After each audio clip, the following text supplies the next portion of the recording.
आप सभी का स्वागत है आपके अपने चैनल NCERT सॉल्यूशन 99 पर। दोस्तों आज एक महत्वपूर्ण वीडियो लेकर आए हैं दोस्तों। यह वीडियो दोस्तों जनरल साइंस से संबंधित है और ये दोस्तों आपकी आगामी परीक्षाएं दोस्तों SSC, बैंक, रेलवे, पुलिस, पटवारी और टीचर्स एग्ज़ाम के लिए दोस्तों ये प्रश्न पत्र प्रैक्टिस सेट बहुत ही उपयोगी साबित होगा। दोस्तों स्टार्ट करते हैं इस प्रैक्टिस सेट को। दोस्तों अगर आप हमारे साथ पहली बार जुड़े हैं तो दोस्तों आपसे विनम्र निवेदन है कि आप हमारे चैनल को सब्सक्राइब कर दें, लाइक कर दें और इस प्रश्नोत्तरी को अपने दोस्तों में शेयर कर दें। तो दोस्तों देखते हैं आज की इस प्रश्नोत्तरी को। प्रश्न क्रमांक 1 दोस्तों हम ये प्रैक्टिस सेट दोस्तों 15वां है। इससे पहले हमने दोस्तों 14 प्रैक्टिस सेट करा दिए हैं सामान्य विज्ञान की। इन्हें आप प्लेलिस्ट में जा कर के दोस्तों ये प्रैक्टिस सेट देख सकते हैं। तो दोस्तों देखते हैं आज का पहला प्रश्न क्या कह रहा है। ATM का पूरा नाम क्या है। दोस्तों ATM का पूरा नाम बताना है। दोस्तों जैसा कि आपको पता है 4 ऑप्शन दिए इसमें: automated teller machine, automated tele machine, automated tele mechanism और ऑटोमेटिक टेलर मशीन। तो दोस्तों ATM का जो फुल फॉर्म होता है दोस्तों वो होता है ऑटोमेटेड टेलर मशीन। ATM का दोस्तों full form automated teller machine. इसका राइट आंसर दोस्तों A है। इसके बाद दोस्तों दूसरा प्रश्न है, देखते हैं क्या पूछा है। सौर ऊर्जा को विद्युत ऊर्जा में परिवर्तित करने के लिए आवश्यक तत्व कौन सा है। दोस्तों बताना है सौर ऊर्जा को विद्युत ऊर्जा में परिवर्तित करने के लिए। दोस्तों सौर ऊर्जा को विद्युत ऊर्जा में परिवर्तित करने के लिए दोस्तों सिलिकॉन का उपयोग किया जाता है। सिलिकॉन दोस्तों एक अर्धचालक है और दोस्तों ये जो है प्रकाश ऊर्जा को विद्युत ऊर्जा में कन्वर्ट करता है। इसको आप अच्छी तरह से याद रखें। दोस्तों जो अर्धचालक है वो समूह 14 के तत्व हैं, वो अर्धचालक कहलाते हैं दोस्तों। इसमें कार्बन, सिलिकॉन, जर्मेनियम ये इत्यादि तत्व आते हैं दोस्तों समूह 14 में। ये अर्धचालक कहलाते हैं दोस्तों। प्रश्न क्रमांक 3 देखते हैं दोस्तों। पदार्थ की तरंग जो है किस प्रकार की होती है। तो दोस्तों 4 ऑप्शन दिए: अनुप्रस्थ तरंग, डी ब्रोगली तरंग, अनुदैर्ध्य तरंग और दोस्तों विद्युत चुंबकीय तरंग। तो दोस्तों डी ब्रोगली ने बताया था कि जो पदार्थ होता है दोस्तों वो ड्यूल नेचर का होता है, अर्थात पदार्थ की द्वैतीय प्रकृति पाई जाती है। अर्थात पदार्थ, तरंग व कण दोनों गुण तो प्रदर्शित करता है। तो दोस्तों इसका राइट आंसर है डी ब्रोगली तरंग। इसके बाद दोस्तों प्रश्न क्रमांक 4 देखते हैं। टेप रिकॉर्डर को निम्नलिखित में से किस चीज़ के समीप नहीं रखना चाहिए।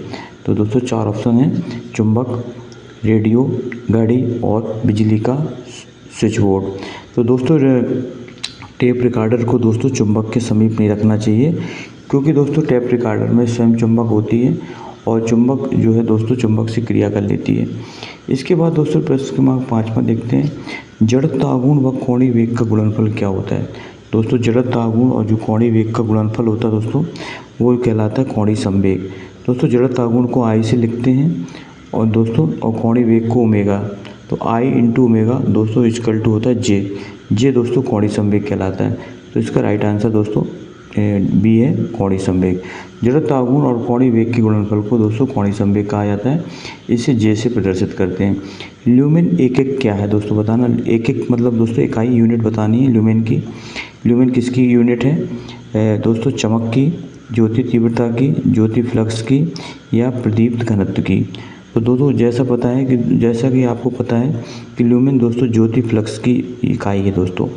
ज्योति फ्लक्स जो किसी प्रकाश स्रोत से उत्सर्जित प्रकाश की मात्रा को दोस्तों जिसमें मापा जाता है उससे दोस्तों ज्योति फ्लक्स कहा जाता है। किसी प्रकाश स्रोत से उत्सर्जित प्रकाश की जो मात्रा को दोस्तों ज्योति फ्लक्स द्वारा मापा जाता है। इसको आप अच्छी तरह से याद रखें। इसके बाद दोस्तों प्रश्न अगला देखते हैं। प्रश्न अगला क्या पूछा है। प्रश्न अगला पूछा है कि दोस्तों परासर तरंग की आवृत्ति कितनी होती है। दोस्तों परासर तरंग की आवृत्ति बताना है 20 किलोहर्ट्ज़ से ऊपर, 20 किलोहर्ट्ज़ से नीचे, 2 किलोहर्ट्ज़ से ऊपर और दोस्तों 2000 किलोहर्ट्ज़ से अधिक। तो दोस्तों परासर तरंग वो तरंगें कहलाती हैं जिनकी आवृत्ति 20,000 हर्ट्ज़ से अधिक या 20 किलोहर्ट्ज़ से अधिक होती है। तो दोस्तों इसका जो राइट आंसर दोस्तों वो A है। 20,000 हर्ट्ज़ या दोस्तों 20 किलोहर्ट्ज़ एक ही चीज़ है। तो 20 किलोहर्ट्ज़ से ऊपर की दोस्तों जो आवृत्ति होती है वो परासर तरंगों की होती है। इसको आप अच्छी तरह से याद रखें। दोस्तों ये परासर तरंगें कुत्ता, चमगादड़ और दोस्तों बिल्ली वगैरह में ये पाई जाती हैं दोस्तों। इसके बाद दोस्तों प्रश्न क्रमांक 8वां देखना है, सूची 1 का सूची 2 से मिलान करना है।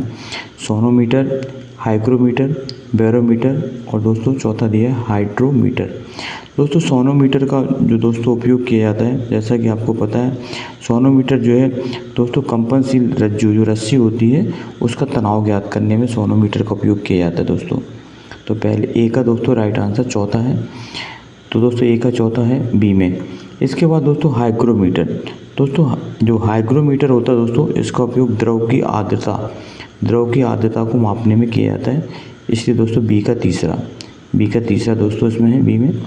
बैरोमीटर का उपयोग दोस्तों वायु दाब मापने किया जाता है, इसको आप अच्छी तरह से जानते होंगे दोस्तों। और हाइड्रोमीटर का उपयोग दोस्तों द्रव का घनत्व डेंसिटी नापने में किया जाता है। तो दोस्तों इसका जो है ऑप्शन होगा राइट आंसर दोस्तों बी। इसके बाद दोस्तों प्रश्न क्रमांक 9वां देखते हैं। 9वें में क्या पूछा है, किसी कमरे के एक कोने में सेंट की खुली शीशी रख देने से उसकी खुशबू कमरे के सभी भागों में फैल जाती है, ऐसा किस कारण से होता है। तो दोस्तों 4 ऑप्शन दिए दोस्तों, वाष्पन, विसरण, ऊर्ध्वपातन और वाष्पीकरण। तो दोस्तों इसका जो राइट आंसर है वो है दोस्तों विसरण। दोस्तों विसरण में क्या होता है दोस्तों, जो पदार्थ के कण होते हैं जो उच्च सांद्रता के क्षेत्र से कम सांद्रता की ओर प्रवाहित होते हैं, ये दोस्तों विसरण कहलाता है। इसे डिफ्यूजन भी कहा जाता है अंग्रेजी में दोस्तों इसको। इसके बाद दोस्तों प्रश्न क्रमांक 10वां देखते हैं, तेल की बूंद पानी पर फैल जाती है।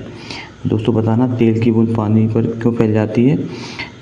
तेल अधिक श्यान होता है, तेल का पृष्ठ तनाव पानी से बहुत कम होता है, तेल पानी में नहीं घुलता है और तेल पानी से हल्का होता है। दोस्तों बताना है तो तेल की बूंद पानी पर फैल जाती है, तो दोस्तों इसका जो राइट आंसर है वो भी है, तेल का जो पृष्ठ तनाव जो है पानी से बहुत कम होता है। दोस्तों पृष्ठ तनाव वह गुण होता है जिसके कारण जो है द्रव जो है न्यूनतम क्षेत्रफल धारण करने की प्रवृत्ति रखता है दोस्तों। तो दोस्तों तेल का जो पृष्ठ तनाव जो होता है दोस्तों पानी से क्या होता है कम होता है, जिसके कारण जो है ये दोस्तों जो है पानी की बूंद पर फैल जाता है। इसके बाद दोस्तों प्रश्न क्रमांक 11 देखते हैं, पेंडुलम की चंद्रमा पर ले जाने पर दोस्तों इसकी अवधि जो टाइम पीरियड है वो क्या होगा। जब दोस्तों पेंडुलम को चंद्रमा पर ले जाते हैं तो उसकी टाइम पीरियड में क्या फ़र्क पड़ेगा, घटेगा, शून्य हो जाएगा, बढ़ेगा या उतना ही रहेगा। तो दोस्तों जैसा कि आपको पता है कि जो है जब पेंडुलम को दोस्तों चंद्रमा पर ले जाने से दोस्तों क्या होता है दोस्तों, इसका जो है आवर्तकाल बढ़ जाएगा दोस्तों। क्या होगा दोस्तों, आवर्तकाल जो टाइम पीरियड है बढ़ेगा, क्योंकि दोस्तों चंद्रमा पर जो जी का मान है वो पृथ्वी पर जी के मान का 1.6 होता है, 1/6 होता है, इसको आप याद रखेंगे। तो चंद्रमा पर जो है पेंडुलम को ले जाने पर इसका आवर्तकाल दोस्तों बढ़ जाएगा, इसका राइट आंसर दोस्तों जी है। दोस्तों इसका सूत्र होता है T = 2π√L/g। दोस्तों जी का मान कम होने से आवर्तकाल क्या होता है दोस्तों बढ़ जाता है, इसको आप अच्छी तरह से समझ गए होंगे। 12वां पूछा गया, निम्नलिखित में से एक वेक्टर बराबर है, निम्नलिखित में से क्या वेक्टर परिमाण है। तो विस्थापन, परागुण, गति और दोस्तों वेग। तो दोस्तों क्या वेक्टर परिमाण है, दोस्तों वेग जो है एक जो है परिमाण वेक्टर परिमाण है दोस्तों। 1 किलोवाट घंटा किसके बराबर होता है दोस्तों, बहुत ही IMP क्वेश्चन है। 1 किलोवाट घंटा किसके बराबर, अक्सर परीक्षाओं में दोस्तों ये प्रश्न पूछा जाता है। तो दोस्तों 1 किलोवाट घंटा जो होता है वो दोस्तों आपको पता होगा 1 किलोवाट गुणे 1 घंटा, अर्थात दोस्तों इसका मान होता है 3.6 गुणे 10⁶ मेगा जूल। तो दोस्तों इसका जो राइट आंसर है दोस्तों वो है बी, 3.6 × 10⁶ 10⁶ को दोस्तों मेगा बोला जाता है। इसके बाद दोस्तों प्रश्न क्रमांक 14 देखते हैं, रेफ्रिजरेटर में शीतलन किस प्रकार होता है। शीतलन का मतलब दोस्तों उसमें ठंडापन किस कारण होता है, वाष्पशील द्रव के वाष्पन द्वारा, फ्रीजर में जमी हुई बर्फ द्वारा, संपीड़ित गैस के सहसा प्रसार द्वारा, इनमें से किसी के द्वारा नहीं। तो दोस्तों इसका जो राइट आंसर है वाष्पशील द्रव के वाष्पन द्वारा। इसके बाद दोस्तों प्रश्न क्रमांक 15वां देखते हैं। 15वां में क्या है, एक्स किरणें क्या है दोस्तों बताना है। एक्स किरणें क्या हैं, ऋणात्मक रूप से आवेशित कण, निष्प्रभावी कण, धनात्मक रूप से आवेशित कण, इनमें से कोई नहीं। तो दोस्तों जो एक्स किरणें हैं ये निष्प्रभावी कण हैं, इन पर कोई भी आवेश नहीं होता दोस्तों। प्रश्न क्रमांक 16 देखते हैं दोस्तों, कपड़े से जंग के धब्बे हटाने के लिए किसका प्रयोग किया जाता है? दोस्तों जो कपड़े से जंग के जो धब्बे हटाने के लिए किस पदार्थ का प्रयोग किया जाता है? चूना, मिट्टी का तेल, पेट्रोल और दोस्तों ऑक्जेलिक अम्ल। दोस्तों कपड़े से जंग के धब्बे हटाने के लिए दोस्तों ऑक्जेलिक अम्ल का प्रयोग होता है। इसको आप अच्छी तरह से याद रखें दोस्तों। जो ऑक्जेलिक अम्ल होता है इसका प्रयोग दोस्तों कपड़े पर लगे जंग को हटाने में किया जाता है। इसके बाद दोस्तों प्रश्न क्रमांक 17 देखते हैं। रासायनिक रूप से मिल्क ऑफ मैग्नीशिया क्या होता है? दोस्तों रासायनिक रूप से बताना है मिल्क ऑफ मैग्नीशिया।